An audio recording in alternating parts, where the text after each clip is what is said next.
Hello दोस्तों, PS class में आपका स्वागत है। आज अपन राजस्थान जीके के टॉप मोस्ट क्वेश्चन लेके फिर से हाजिर हो गए हैं। अगर आपने पहले वाले वीडियोस नहीं देखे हैं तो वो भी जाके जरूर देखिएगा। सारे के सारे इंपॉर्टेंट क्वेश्चंस करवा रहा हूँ और बार बार जैसे क्वेश्चंस एग्जाम्स में पूछे जा चुके हैं और जो रिपीट हो चुके हैं वही क्वेश्चन अपन करने का प्रयास कर रहे हैं। यह क्लास राजस्थान में होने वाली सभी प्रतियोगी परीक्षा, पशु परिचर, एलडीसी, सबके लिए बहुत ज़्यादा इंपॉर्टेंट है। तो क्लास को ज़्यादा से ज़्यादा शेयर जरूर किया कीजिएगा।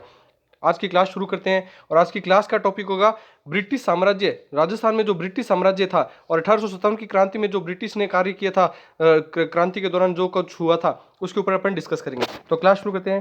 राजस्थान में ईस्ट इंडिया कंपनी के साथ संधि करने वाला प्रथम राज्य था। वेरी वेरी इंपॉर्टेंट क्वेश्चन लगा लीजिएगा। ये क्वेश्चन अभी भी पूछा जा चुका है। वरिष्ठ कंप्यूटर अनुदेशक का जो पेपर हुआ था 2022 के अंदर, उसमें ये क्वेश्चन पूछा जा चुका है। तो राजस्थान में ईस्ट इंडिया कंपनी के साथ संधि करने वाला प्रथम राज्य कौन था? देखिएगा, इसमें दो प्रकार से क्वेश्चन बनेंगे। एक तो पूछेगा आपसे ईस्ट इंडिया कंपनी के साथ में शासन करने वाला कौन था, और एक पूछेगा अंग्रेजों के साथ में। तो अंग्रेजों का शासन, जिसमें विक्टोरिया महारानी की उद्घोषणा हुई थी, उसके बाद में अंग्रेजों का शासन था। और पहले सिर्फ और सिर्फ ईस्ट इंडिया कंपनी आई थी 1600 में। सन 1600 में ईस्ट इंडिया कंपनी भारत में आई थी और भारत में राज्य करना, काम करना शुरू किया था। सबसे पहले ईस्ट इंडिया कंपनी आई और उसने कहा कि हम तो यहाँ पे सिर्फ व्यापार करेंगे, बिजनेस करेंगे। उसके बाद में उसने अपने धीरे धीरे अपने आंतरिक मामलों में राजाओं महाराजाओं के साथ में हस्तक्षेप करना शुरू कर दिया। उसके बाद में अंग्रेजों का शासन आया, जिसमें विक्टोरिया महारानी आई और उस दौरान भारत पे और राजस्थान पे अलग से शासन किया गया। तो ये क्वेश्चन में आप कंफ्यूज मत होना। ईस्ट इंडिया कंपनी के साथ संधि करने वाला प्रथम राज्य पूछा जाए तो इसका आंसर बताइएगा अलवर, करौली, उदयपुर या बीकानेर। तो इसका सही आंसर क्या होगा? इसका सही आंसर होगा करौली। करौली राज्य ने ईस्ट इंडिया कंपनी के साथ में सबसे पहले संधि की थी। उस दौरान सभी राज्य होते थे। करौली जिला नहीं, राज्य के रूप में जाना जाता। बीकानेर जिला, उदयपुर राज्य, सबको राज्य बोला जाता। बीकानेर को भी राज्य, सबको राज्य बोला जाता था। तो प्रथम संधि करने वाला राज्य कौन सा था? तो इसका आंसर होगा करौली। अब एक्स्ट्रा फैक्ट देखिएगा जो कि बहुत इंपॉर्टेंट है। करौली करौली का उस दौरान शासक कौन था, ये आपसे पूछा जा सकता है। तो याद रखिएगा, हरबख्श पाल सिंह। हरबख्श पाल सिंह है, इसने संधि की थी। और कब की थी ये संधि? तो ये भी आपको याद रखना है। 9 नवंबर 1817 के अंदर सबसे पहली संधि कब हुई थी ईस्ट इंडिया कंपनी के साथ में? राजस्थान राज्य में। तो आपको यह भी याद रखना है, ईस्ट इंडिया कंपनी के साथ 9 नवंबर 1817 में हरबख्श पाल सिंह करौली के शासक के द्वारा की गई। एक तो आपको ये याद रखना है, और भी बहुत सारे हैं, लेकिन आपको सबसे फर्स्ट और सबसे लास्ट मैं बता देता हूं आपको। तो सबसे पहली संधि करौली के शासक के द्वारा की गई थी, और सबसे लास्ट आपको पूछा जाए तो आपको याद रखना है सिरोही। सिरोही के शासक के द्वारा सबसे लास्ट में संधि की गई थी। इसके पीछे वजह क्या बताई जाती है? इसके पीछे वजह बताई जाती है कि सिरोही के जो राजा था वह मेवाड़ राज्य के अधीन आता था, और अंग्रेजों ने मेवाड़ राज्य, जिसको क्या बोला जाता है, उदयपुर, तो उदयपुर से संधि पहली कर ली थी, मेवाड़ से संधि पहली कर ली थी, और सिरोही को भी वो मेवाड़ का हिस्सा ही मान के चल रहे थे। इसीलिए सिरोही छूट गई थी वो रियासत। लेकिन बाद में सिरोही के शासक शिव सिंह ने अलग से जाकर के अंग्रेजों से कहा कि मुझसे संधि नहीं की गई आपके द्वारा। तब सिरोही को भी अलग से मान्यता देकर के उसके साथ संधि की गई थी। इसलिए सबसे लास्ट में एक संधि किससे हुई थी? सिरोही से। तो सिरोही से संधि कब हुई थी ये आपको याद रखना है। सिरोही के शासक का नाम पहले तो शिव सिंह, सह से सिरोही याद रखोगे और सह से ही शिव सिंह याद रखोगे। शिव सिंह शासक था और संधि की थी 11 सितंबर 1823 में। तो आपको सबसे फर्स्ट करौली का याद रखना है, हरबख्श पाल सिंह 1817 में, और 1823 के अंदर सिरोही शिव सिंह के साथ में संधि की गई थी। बहुत इंपॉर्टेंट क्वेश्चन है, अच्छे से याद कीजिएगा। नेक्स्ट क्वेश्चन देखते हैं। 1803 में अंग्रेजों के साथ संधि करने वाले अलवर के शासक का नाम बताइए। इस बार देखिए अंग्रेजों के साथ आ चुके हैं। तो 1803 में अंग्रेजों के साथ में संधि करने वाले शासक का नाम कौन सा था? प्रताप सिंह, बख्तावर सिंह, विनय सिंह या रणजीत सिंह? तो इसका सही आंसर होगा बख्तावर सिंह। 1803 के अंदर बख्तावर सिंह ने अंग्रेजों के साथ में संधि की थी। अब एक्स्ट्रा फैक्ट देखिएगा, अगर आपसे पूछा जाए कि राजस्थान का सर्वप्रथम राज्य जिसने अंग्रेजों के साथ संधि की थी, तो आपको याद रखना है भरतपुर। पहला राज्य तो आपको याद रखना है भरतपुर। भरतपुर ने सबसे पहले संधि की थी। भरतपुर का शासक था रणजीत सिंह। उन्होंने संधि की थी 1803 में, और 1803 में भी इन्होंने की थी, लेकिन आपको याद रखना है महीनों का ही अंतर है सिर्फ। इन्होंने की थी 29 सितंबर को, 29 सितंबर 1803 के अंदर भरतपुर के शासक ने की थी। रणजीत सिंह शासक का नाम है। तो रणजीत सिंह के द्वारा संधि की गई थी अंग्रेजों से। और उसके बाद में 14 नवंबर 14 नवंबर 1800 ये देखिएगा 14 नवंबर 1803 के अंदर संधि की गई थी बख्तावर सिंह के साथ में, ये आपको याद रखना है। तो बख्तावर सिंह अलवर के शासक थे। एक बहुत इंपॉर्टेंट बात और बता देता हूं कि भरतपुर के साथ जो संधि हुई थी सबसे पहले तो जरूर हुई थी, लेकिन वापस से इसके बाद में एक बार और संधि हुई थी, वो 1805 में हुई थी, ये भी आपको याद रखना है। पुनः संधि की गई थी वापस से, भरतपुर के साथ में जो संधि थी वो एक बार रद्द हो चुकी थी और पुनः वापस से 1805 अप्रैल 1805 के अंदर पुनः संधि की गई थी। बहुत इंपॉर्टेंट क्वेश्चन है, ये भी अच्छे से याद कीजिएगा। और ये क्वेश्चन भी पूछा जा चुका है 2018-19 के पेपरों के आसपास, और 2020 के आसपास वाले पेपर में ये अलवर वाला क्वेश्चन भी आ चुका है। नेक्स्ट क्वेश्चन देखते हैं। ब्रिटिश काल की 7 प्राचीन बंदूकें कहां के राजभवन से चोरी हुई है? वेरी वेरी इंपॉर्टेंट क्वेश्चन लगा लीजिएगा। ब्रिटिश काल की 7 प्राचीन बंदूकें कहां के राजभवन से चोरी हुई है? तो ब्रिटिश काल में बंदूकें थी प्राचीन, तो पहले तो कितनी बंदूकें थी आपको ये याद रखना है, 9 थी बंदूकें। टोटल कितनी थी? 9। उसमें से 7 प्राचीन बंदूकें गायब हो चुकी है या फिर चोरी हो चुकी है। तो वो कौन सी जगह से हुई? जैसलमेर, जोधपुर, चित्तौड़गढ़ या माउंट आबू? तो इसका सही आंसर होगा mount Abu. Mount Abu Sirohi, mount Abu जगह कहां पे पड़ती है? सिरोही। इस जगह से आपको याद रखना है कि 2 फरवरी, डेट पूछे तो आपको याद रखना है 2 फरवरी 2019। तो आप फरवरी 2019 याद रख सकते हैं सीधा सीधा। फरवरी 2019 को 9 बंदूकों में से 7 बंदूकें चोरी हो चुकी है, ये आपको ध्यान रखना है। काफी अच्छा क्वेश्चन है। और अब सिरोही की बात आ चुकी है, माउंट आबू की बात हो चुकी है, तो अपन कुछ एक बातें कर लेते हैं इसके ऊपर इंपॉर्टेंट। सिरोही राजस्थान का सबसे ऊंचा जिला, राजस्थान का सबसे ऊंचा जिला, सबसे ऊंचा जिला आपसे पूछा जाए तो आपको याद रखना है सबसे ऊंचा जिला कौन सा है? सिरोही है। माउंट आबू सिरोही को ही सबसे ऊंचा जिला बोलते हैं। सर्वाधिक बरसात राजस्थान में, सर्वाधिक बारिश यहीं पे आती है। सर्वाधिक बारिश वाला स्थान पूछे, स्थान पे याद रखना है माउंट आबू करना है भाई। माउंट आबू सर्वाधिक बारिश वाला स्थान, और जिला पूछ ले तो आपको झालावाड़ करना है। यहाँ पे सबसे ज्यादा बारिश आती है इसीलिए इसको सर्वाधिक बारिश वाला स्थान कहा जाता है। और जिला पूछे तो आपको झालावाड़ करना है। और यहाँ पर ही सबसे ऊंची चोटी, अरावली की सबसे ऊंची चोटी गुरु शिखर, जिस पर दत्तात्रेय भगवान का मंदिर है, गुरु शिखर की ऊंचाई है 1727 मीटर। 1722 या 1727 दोनों ही देखने को मिलेगी, क्योंकि दत्तात्रेय भगवान का जो मंदिर है वो 5 मीटर ऊंचा है, और उस 5 मीटर की ऊंचाई को 22 में अगर ऐड करेंगे तो 1727 बनता है। इसी वजह से गुरु शिखर को संतों का शिखर भी कहा गया है, ये भी आपको याद रखना है। और एक एक चीज याद रखिए, 1722 और 1727 दोनों आपको याद रखनी है। नेक्स्ट क्वेश्चन देखते हैं। अंग्रेजों ने सांभर झील के लिए नमक समझौता कब किया? Very very important question, star लगा लीजिएगा इस क्वेश्चन को, काफी अच्छा क्वेश्चन है। अंग्रेजों ने सांभर झील के लिए नमक समझौता कब किया? स्टार लगा सकते हैं, वेरी वेरी इंपॉर्टेंट क्वेश्चन है ये। तो इसका सही से बताइए। 1869, 1865, 1879, 1889। तो इसका सही आंसर क्या होगा? इसका सही आंसर होगा 1869 ईस्वी के अंदर अंग्रेजों ने सांभर झील के लिए नमक समझौता किया। अब इसके पीछे की कहानी समझिएगा, बहुत अच्छी कहानी है और बहुत इंपॉर्टेंट चीजें आपको समझ में आएगी इसके साथ में। और ये क्वेश्चन भी अभी JEN के एग्जाम में आए हुए हैं, 2020 के एग्जाम के अंदर भी, अभी लेटेस्ट में भी ये क्वेश्चन आए हुए हैं, और ये क्वेश्चन बार बार रिपीट होते रहते हैं, इसलिए आप अच्छे से क्लास को कीजिएगा। तो इसका सही आंसर होगा 1869। अब समझिएगा कि इसके पीछे की क्या कहानी है। तो सबसे पहले आपको ये ध्यान रखना है कि भरतपुर के अंदर नमक उत्पादित होता था, सबसे ज्यादा तो नहीं कह सकते, भरतपुर के अंदर नमक उत्पादित होता था। तो भरतपुर का जो रेजिडेंट था वॉल्टर, जो वॉल्टर नाम के रेजिडेंट रखा हुआ था ओके, तो उसने अंग्रेजों को कहा कि भरतपुर में जो नमक उत्पादित होता है उसको आप अपने अधिकार क्षेत्र में ले लीजिए, और वो कम मात्रा में, कम रुपए में लोगों को दिया जाता था। लगभग 3-1 लाख रुपए के आसपास में भरतपुर के अंदर जो उत्पादित होने वाला नमक था उसकी बिक्री प्रतिवर्ष 3 लाख रुपए के आसपास थी, और लगभग 13 मन या वहां पर 13 लाख मन उत्पादित होता था ये नमक। तो उन्होंने क्या कहा कि भरतपुर के शासकों को, अंग्रेज ने कहा, अंग्रेजों को जाके कहा कि आप इसको अपने अंडर में ले लीजिए, अपने अधिकार क्षेत्र में ले लीजिए, और ज्यादा पैसे में इसको बेचने का कार्य कीजिए। तो उन्होंने यही किया कि भरतपुर का जो नमक था उन्होंने उसको अपने अधिकार क्षेत्र में ले लिया, और 3 लाख रुपए में बिकने वाला नमक उन्होंने 33 लाख रुपए में बेचा। लगभग 10 गुना कीमत के ऊपर उन्होंने उसको बेचने का कार्य किया, और 33 लाख रुपए के आसपास उन्होंने कमाए। उसके बाद में उनकी दृष्टि सांभर झील के ऊपर पड़ गई। अंग्रेजों की दृष्टि किसके ऊपर गई? सांभर झील के ऊपर गई, जो कि उन्होंने सांभर झील के लिए नमक समझौता करवाया 1869 में। अब आपको एक फैक्ट और बताता हूं, वो भी आपको याद रखना है कि जो सांभर झील था, इस सांभर झील पर 2 रियासतों का अधिकार था। एक तो था जयपुर, क्योंकि जयपुर अजमेर के आसपास, जयपुर अजमेर नागौर इन 3 जिलों में ये सांबर झील पड़ती है।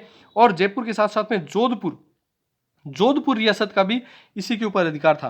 तो जयपुर और जोधपुर के राजाओं को जबरदस्ती उन्होंने कहा था कि आपको समझौता करना ही पड़ेगा, दबाव डाल करके उनको कहा गया। तो जयपुर के नरेश कौन थे उस समय? राम सिंह। जयपुर के राजा थे राम सिंह और जोधपुर के राजा तख्त सिंह। इन दोनों को कहा गया कि आपको नमक समझौता करना पड़ेगा हमारे साथ, तब हम आपके साथ में सांबर झील से संबंधित जो नमक है उस पर अपना अधिकार क्षेत्र जमाएंगे, या फिर उनसे वहां से वो नमक प्राप्त करेंगे, फिर ग्रहण करेंगे। वो जबरदस्ती किया गया समझौता था। तो जयपुर और जोधपुर रियासत के शासकों के द्वारा उनके साथ में, अंग्रेजों के साथ में 1869 के अंदर नमक समझौता किया गया था। बहुत इंपॉर्टेंट क्वेश्चन है और काफी बार पूछा जा चुका है ये क्वेश्चन, 2-3 एग्जाम्स में कंटिन्यू पूछा जा चुका है। नेक्स्ट क्वेश्चन देखते हैं। शेखावाटी ब्रिगेड का मुख्यालय कहाँ स्थित है? वेरी वेरी इंपॉर्टेंट क्वेश्चन लगा लीजिएगा। शेखावाटी ब्रिगेड का मुख्यालय कहाँ है? फतेहपुर में, खेतड़ी में, झुंझुनू में या सीकर में? तो इसका सही आंसर होगा झुंझुनू। झुंझुनू के अंदर शेखावाटी ब्रिगेड का मुख्यालय स्थित है। अब एक्स्ट्रा फैक्ट देखिएगा, शेखावाटी ब्रिगेड का मुख्यालय, इसका आंसर तो हो गया झुंझुनू में। अब ये स्थापित कब हुआ था ये आपको याद रखना है, 1835 के अंदर। इस ब्रिगेड का मुख्यालय कब बनाया गया था? 1835 में। क्यों बनाया गया था? यह आंदोलन, जो आंदोलन करने वाले व्यक्ति थे, यह ब्रिगेड का मुख्यालय इसलिए बनाया गया, जो आंदोलन करने वाले व्यक्ति थे, जो अंग्रेजों के खिलाफ लड़ते थे, अंग्रेजों के खिलाफ बोलने का कार्य करते थे, उनकी आवाज को दबाने के लिए, उनकी बात को शांत करने के लिए इस ब्रिगेड का मुख्यालय बनाया गया था। और कहां पे बनाया गया था? झुंझुनू के अंदर बनाया गया था। और एक इंपॉर्टेंट फैक्ट और बता देता हूं कि ये जो शेखावाटी ब्रिगेड है, ये मुख्यालय तो झुंझुनू में बनाया गया है, लेकिन इसका जो पैसा खर्च होता था, इसके में जो पैसे लगते थे, जो खर्च था, वो जयपुर को देना पड़ता था। वो किसको देना पड़ता था? ये भी आपको याद रखना है, जयपुर जिले को वो खर्च उठाना पड़ता था। ये भी आपको ध्यान रखना है। और मुख्यालय बनाया गया कब? 1835 के अंदर मुख्यालय बनाया गया था। नेक्स्ट क्वेश्चन देखते हैं। 1857 की क्रांति के समय जोधपुर के महाराजा कौन थे? वेरी वेरी इंपॉर्टेंट क्वेश्चन लगा लीजिएगा।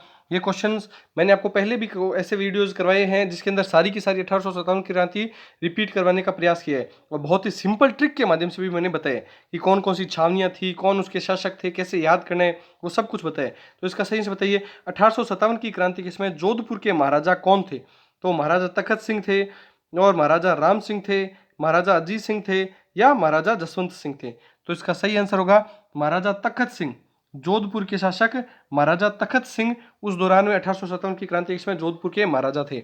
और ये भी आपको याद रखना है कि महाराजा तखत सिंह जो जोधपुर के शासक थे, उस दौरान ही अहुआ के ठाकुर कुशाल सिंह चंपावत ने गोरो कालो का युद्ध और चेलावास का युद्ध, वो दोनों युद्ध भी इसी के समय हुए थे, इन्हीं के समय में हुए थे। तो आपको याद रखना है, बहुत इंपॉर्टेंट है। गोरो कालो का युद्ध भी कई बार पूछा जा चुका है, आपको बहुत इंपॉर्टेंट लगाना है और अच्छे से याद करना है। और इसको और डिटेल में अगर आप पढ़ना चाहते हो 1857 की क्रांति पे, तो कमेंट करके जरूर बताइएगा। मैं आपको बहुत ही शॉर्ट ट्रिक के माध्यम से ये क्रांति करवाने का प्रयास करूंगा। और देखो, थोड़ा बहुत मैं अभी आपको बता देता हूँ। जैसे आपको क्रांति के दौरान जो छावनियाँ थी वो आपको याद करने का तरीका बता देता हूँ। देखो कितनी छावनियाँ थी, तो आपको याद रखने का तरीका बता देता हूँ। टोटल क्रांति के दौरान राजस्थान के अंदर 6 छावनियाँ थी। कितनी छावनियाँ थी? 6 छावनियाँ। इन 6 छावनियों को याद करने की शॉर्ट ट्रिक देखिएगा। नानी, देखे, एब, ये आपको शॉर्ट ट्रिक याद करनी है। इससे आपको 6 की 6 छावनियाँ याद हो जाएगी। ना से हो गया नसीराबाद,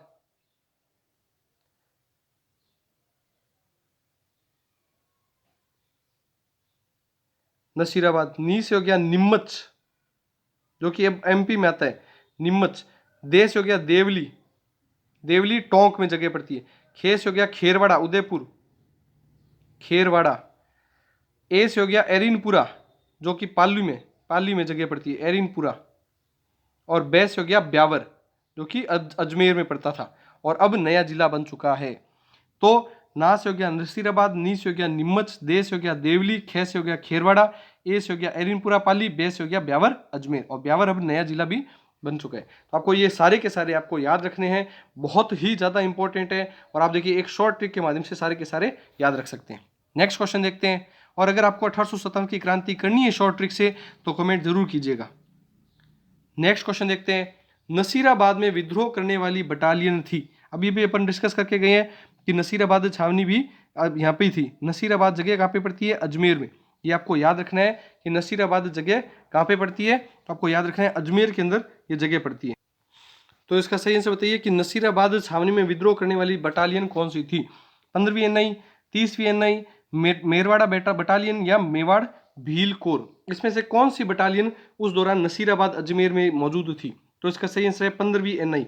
अब सबसे पहले एनआई का मतलब देखिएगा, नेटिव इन्फेंट्री, ये आपको याद रखना है, नेटिव इन्फेंट्री, इन्फेंट्री, एनआई का फुल फॉर्म है नेटिव इन्फेंट्री। ये बंगाल, ये भी याद रखना है आपको, बंगाल ये 15वीं बंगाल नेटिव इन्फेंट्री थी।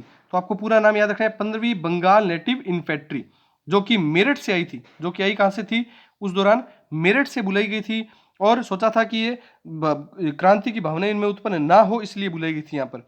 और आपको ये भी याद रखना है कि ये 15वीं बंगाल नेटिव इन्फेंट्री जो कि राजस्थान के अंदर थी, इन्होंने 28 मई